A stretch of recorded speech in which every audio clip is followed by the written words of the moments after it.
Une question plutôt pour le conseil régional. Le conseil régional s'apprête à voter jeudi, vendredi 14 et 15 décembre les cadres d'intervention régionaux d'aide au développement par l'innovation sociale, d'aide par la coopération territoriale économique, de soutien au territoire de l'ESS. Ces cadrages tiennent-ils compte des conclusions de la 4e conférence régionale de l'ESS? Question très précise. Très précise, et je peux lire les deux autres comme ça on réfléchit à la réponse. Après, il y avait plus une question sur, peut-être plutôt collective.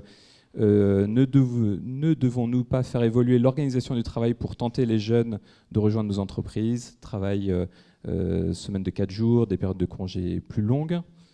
Et puis, la 3e intervention, plus une remarque sur la mobilisation des bénévoles.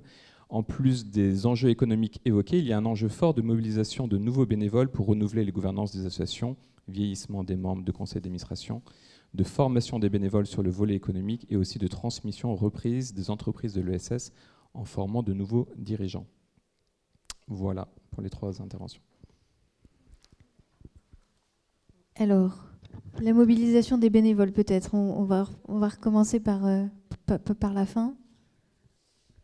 Je veux bien juste sur les... Parce que je n'ai pas développé parce que je voyais que le temps passait, mais sur l'organisation du travail, on a quand même... L'ESS peut être aussi très innovante sur la mise... On a certaines organisations qui ont été assez innovantes sur le travail, qui ont mis en place assez vite et rapidement du télétravail, bien avant la crise sanitaire, qu'on réfléchit à du temps partiel qui soit choisi et pas subi. Enfin, voilà, il y a ces éléments-là. Je pense qu'il y a un certain nombre d'outils qui existent pour réfléchir à ça. On a parlé du DLA. Il y a aussi alors c'est un site qui s'appelle PCRH, mais qui permet de financer pour les TPE et les PME de l'accompagnement justement pour repenser les organisations du travail. Enfin, il y a un certain nombre d'outils qui existent qu'il faut qu'on mobilise. Moi, je pense qu'il faudrait qu'on se mette, qu'on travaille un plan un peu stratégique avec la CRES, avec l'UDES, avec la DRETS. On l'a évoqué l'autre jour dans notre rendez-vous avec le SGAR, avec peut-être 2 gros enjeux que moi j'identifie. Un sur la question des métiers de l'humain, on l'a dit, et l'autre qui est sur la question des petits et primo-employeurs, où là, on a vraiment un enjeu à renforcer nos accompagnements sur ces sujets. Et je pense qu'effectivement, si on travaille la question... Il y a le FACT aussi, le Fonds pour l'amélioration des conditions de travail. Enfin, il y a des outils. Je pense que si on travaille sur l'amélioration des conditions de travail, on travaillera aussi sur l'attractivité. Thoraya Abdelatif, vous souhaitiez rebondir, je crois. Voilà, effectivement, je voulais corroborer les propos de Claire, puisque c'est un sujet que nous avons abordé ensemble lors d'une bilatérale avec le SGAR. Et effectivement, nous allons mettre en place un groupe de travail interministériel avec le LMA et la CRES pour aborder ces différents sujets. Je voulais aussi rappeler quelques actions très connues de tous. Le FDVA. Dans le DVA, il y a un volet formation et innovation. Donc, emparez-vous du FDVA. Comme je vous l'ai dit, on va avoir une augmentation de 40% du budget pour l'année prochaine. Et puis, il y a tout le réseau des guides-assos. On est une région extrêmement dynamique. Et d'ici la fin de l'année, avec les différents appels à projets, l'ensemble des EPCI sera couvert en guide-asso, au moins orientation. Donc, n'hésitez pas à vous rapprocher du réseau, des associations qui sont là pour vous accompagner, pour vous former et pour vous permettre de mieux mener à bien votre action. Juste, je conforte le fait que LMA, CRES, UDES, il faut qu'on travaille sur ce rapport entre cette jeunesse et le contrat de travail, tout simplement. Puisque quand on a fait un tour de table lors du Forum des jeunes, ce qui ressortait souvent, c'est que le jeune ne voulait pas avoir un patron. Enfin, je le dis de manière un peu caricaturale. Et en fait, on glisse aussi sur certains métiers vers une forme d'ubérisation. Je le constate notamment sur des métiers même d'éducateurs dans le médico-social. Et donc, c'est tout le système de solidarité qui peut être un enjeu important. Et donc, je pense qu'on ne manage pas dans l'ESS comme ailleurs. Je ne dis pas que c'est 100% vertueux, mais je pense qu'il y a, à mon avis, à travailler sur le rapport aux liens de subordination. Après, il y a quand même énormément de métiers dans notre activité qui ne peuvent pas se faire en télétravail. Le métier de l'humain, c'est pas possible. Néanmoins, on ne peut pas fermer la porte au cycle de vie, et notamment le fait de travailler sur peut-être moins de jours, etc., les roulements. Enfin, il y a un certain nombre de réflexions qu'on peut avoir. Et puis, je rajoute une chose aussi, c'est que notre secteur d'activité accueille énormément de personnes en reconversion. des gens qui quittent, par exemple, l'industrie pour avoir une autre façon de penser le travail avec des engagements polymorphes. Et pourquoi pas, en effet, vous parliez de cette reconnaissance en termes de compétences que de faire du bénévolat. Bah, finalement, c'est aussi communiquer un peu plus sur nos process et puis les cranter, quoi. Donc, en fait, quand on met tout ça sur la table, on se dit qu'il y a plein de possibilités. Il faut juste qu'on les fasse évoluer, un petit peu comme le petit Pokémon qui va devenir un super héros. Donc voilà. Mais après, il y a une question qui revient à Madame Delair. Je donne le micro à Pierre. On va laisser Monsieur Billuard du service de la région répondre, je vous en prie. Merci, bonjour à toutes et à tous. Donc sur la question très précise de comment finalement des cadres qui sont appelés à être validés prochainement se sont inspirés de ces travaux, plusieurs éléments. D'abord, c'est vrai que ça a été dit tout à l'heure, on est dans un processus d'un cycle d'ateliers de mars à octobre, dans un travail collectif, État, CRES et région, pour finalement, au fur et à mesure, à la fois avec les partenaires, poser des synthèses et s'inspirer d'un certain nombre d'éléments. Donc forcément que ça fait partie de choses qui ont été intégrées dans les propositions qui ont été faites aux élus qui seront amenés à prendre des décisions la semaine prochaine, s'il fallait être précis, même cette semaine, puisque c'est jeudi. Par rapport à cela, finalement, il y a deux éléments à ajouter. D'un côté, on évoque un certain nombre de thématiques sur lesquelles on est attentif ensemble depuis un moment, même si elles se sont précisées finalement grâce aux ateliers. On a parlé mutualisation, on a parlé coopération, on a parlé capacité des territoires à expérimenter. Autant d'éléments qu'on a intégrés, en tout cas dans les propositions qui sont faites et qui appellent discussion. Et puis l'autre élément, c'est de dire que finalement, il y a deux façons de voir les choses. Soit on se cale sur un calendrier, et c'est clair, il faut jouer avec ça. Et finalement, on ne se donne pas la possibilité, dès le début de l'année prochaine, d'accompagner un certain nombre d'initiatives. Soit finalement, on se nourrit d'une partie des travaux. C'est ceux qui nous ont emmenés de mars à octobre. Et puis, on pourra compléter un certain nombre de choses en ayant expérimenté. Parce que finalement, les cadres et dispositifs d'aide, si on regarde un petit peu ce qui se passe à la région depuis quelques années, souvent, ils sont votés. On les teste, on les expérimente. Et puis, 6 mois, 1 an après, ça appelle un certain nombre de propositions d'évolution. C'est plutôt comme ça qu'on a vu les choses, ce qui permet, dès le début de l'année prochaine, normalement, de proposer aux élus régionaux un certain nombre d'initiatives qui pourraient émerger suite à ce qui a été évoqué ici. Donc oui, mais non, s'il fallait répondre à la question précisément. Oui, parce qu'il y a déjà de la matière. Non, parce qu'on se donne la possibilité, comme à chaque fois, de revenir sur ces cadres pour qu'ils s'adaptent encore davantage aux projets qui vont être proposés. Merci, merci. Est-ce qu'on est au complet sur la réponse des questions? Il y a la deuxième peut-être qui était un peu plus complexe. Non, c'était bon. C'est bon? On est bon? Peut-être que quelqu'un souhaite prendre la parole. Mais Sébastien Dautin.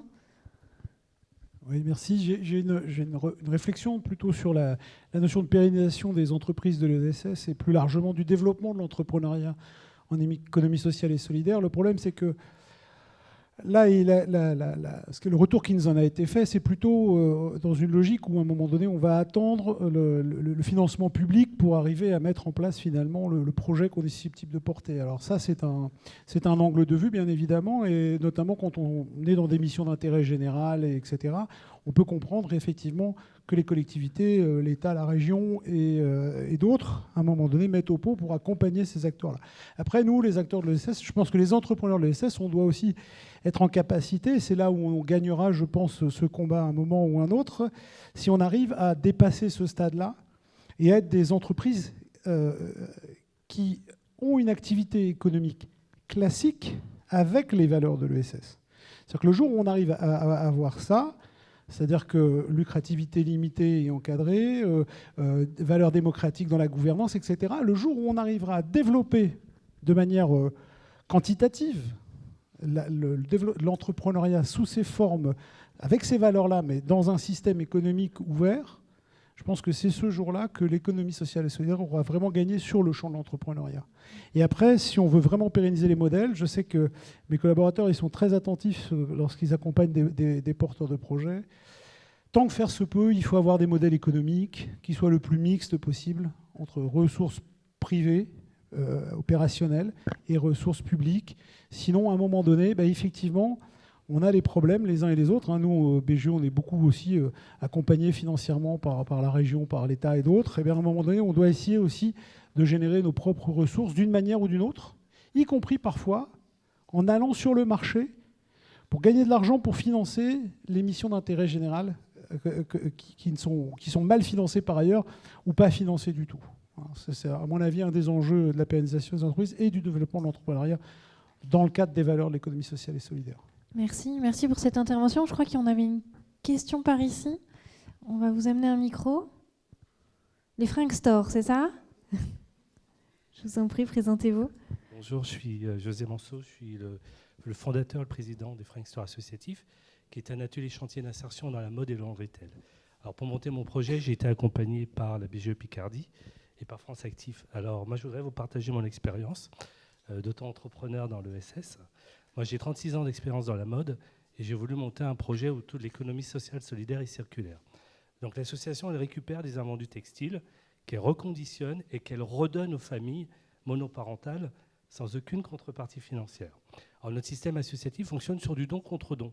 Nos familles bénéficiaires sont nos familles bénévoles.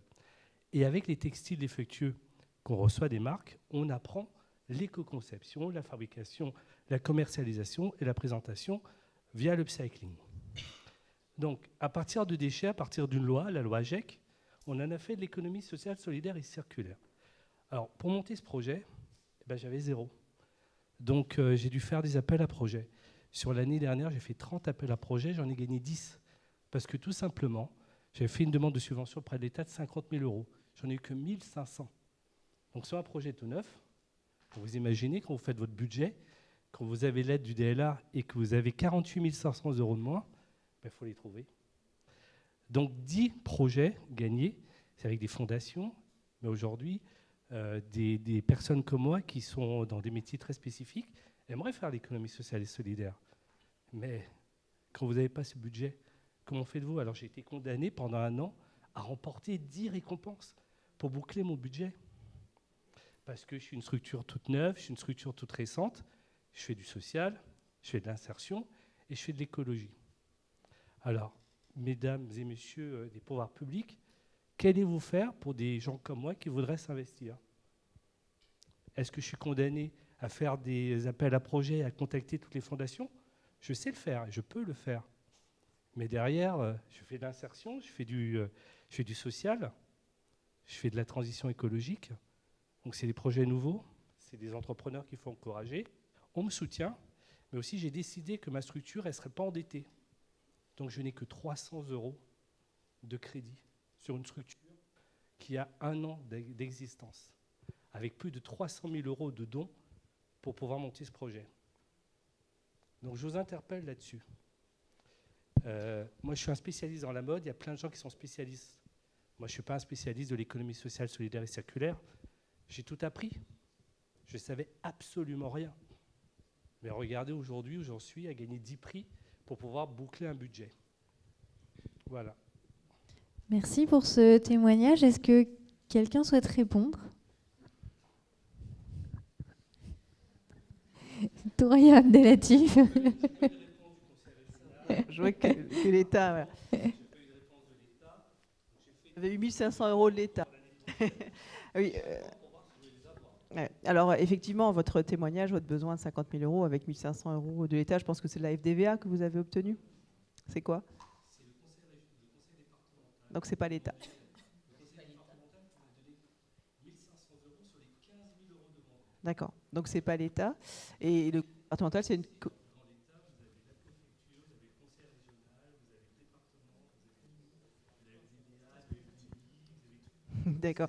Donc je pense qu'effectivement, on a un énorme travail à faire pour rendre lisible nos fonctionnements et accompagner les petits de projets pour vous permettre de bénéficier des subventions, car elles sont plus importantes que les 1 500 € pour des projets ambitieux et des beaux projets comme le vôtre qui font vraiment sens et dont on a besoin sur les territoires. Alors moi, ce que je voulais dire, c'est que l'ESS est une économie. Voilà, il y a un réseau d'entrepreneurs. Et pour rebondir à ce que vous disiez tout à l'heure, monsieur, je pense qu'effectivement, il faut que le réseau des employeurs de l'ESS puisse également bénéficier des mêmes outils que les autres filières. Alors je vais prendre des mots peut-être qui vont être un peu insultants, des choses parfois avec des identités. Alors je pense qu'il ne faut pas avoir peur de perdre son identité, parce que l'identité de l'ESS, elle est basée sur des valeurs, sur des principes, et ça, c'est la marque, l'identité de marque qui va scinder l'identité. Ça ne veut pas dire qu'on n'a pas la possibilité de bénéficier un petit peu, et c'est dans le sens également de la volonté de la ministre, des dispositifs de l'économie, je dirais, conventionnelle, traditionnelle. Et notamment, il y a des structures qui existent qui s'appellent par exemple les campus des métiers.